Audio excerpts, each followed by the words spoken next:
അപ്പൊ അതെങ്ങനെയുള്ളതാണ്? മഹാവിഷ്ണു അതിനായിട്ട് വഴിയാണ് ചെയ്തത്.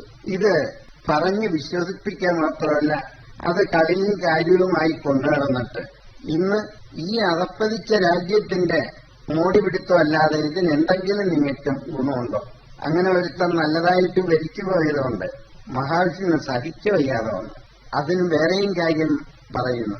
അസുര ചക്രവർത്തിയായിരുന്നു, അതുകൊണ്ടാണ് അവരെ ചവിട്ടാനായിട്ട് വന്നത്.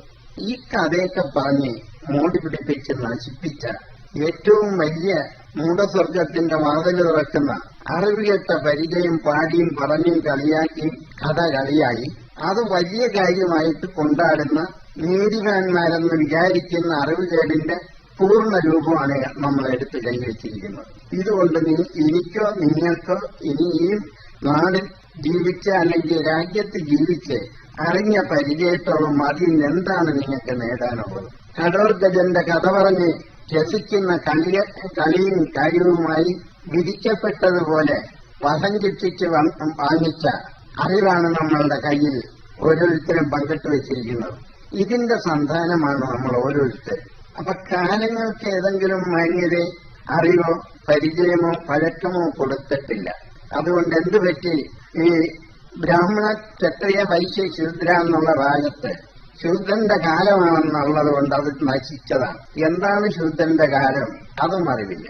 ഈ ശൂദ്രന് യാതൊരു നീട്ടവുമില്ലാതെ കിടന്ന ആ ശൂദ്രവർഗത്തിന്റെ അറിവുകേട് പകർന്ന് മാടമ്പിത്തരം പകർന്നു വെച്ച പണക്കൊഴുപ്പും ശരീരത്തിവിർപ്പും ചണ്ടാളിത്തരവും കൊണ്ടാടിയ കാർന്നവന്മാരുടെയും അതുപോലെയുള്ള പൂർവന്മാരുടെയും കഥ പറഞ്ഞിട്ട് വീട്ടിൽ ഇരുന്ന് അച്ഛനും അമ്മയും മക്കളുമായിട്ട് ഞങ്ങളുടെ ഒരു വലിയ ദൈവമുണ്ടായി, ഞങ്ങളുടെ ഒരു വലിയ പോറ്റിയുണ്ടായി, ഞങ്ങളുടെ ഒരു വലിയ അമ്മാവനുണ്ടായിരുന്നു. ഈ വലിയ അമ്മാവനാണ് പോറ്റി എന്ന് പറയുന്ന സാധനം.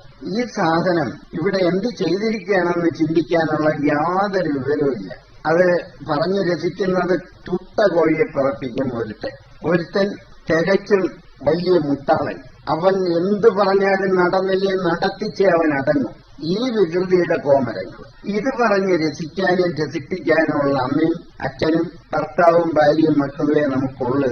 ഇതാണ് നമ്മളുടെ ഇടയിൽ നടക്കുന്ന ഏറ്റവും നാശം പിടിച്ച അറിവെന്ന് ഇന്ന് വരെ ഒറ്റ വ്യക്തിക്ക് മനസ്സിലാതെ കൈകാര്യം ചെയ്യും. അതുകൊണ്ട് എന്ത് പറ്റി? ഈ ജാതിക്കോമരങ്ങൾ വളർന്നിട്ട് സമുദായത്തിന്റെ രൂപം പറഞ്ഞ് ജാതി ഉണ്ടാക്കിയിട്ട് ആ ജാതിയിൽ വളർന്നു വരുന്ന എല്ലാ നന്മതിന്മകളും അവര് മാത്രം പങ്കിട്ടെടുത്തും കൊണ്ട് ലോകത്തിന് കാഴ്ചവെക്കുന്ന ഏറ്റവും വലിയ അറിവുകെട്ട പരമ്പരയാണ്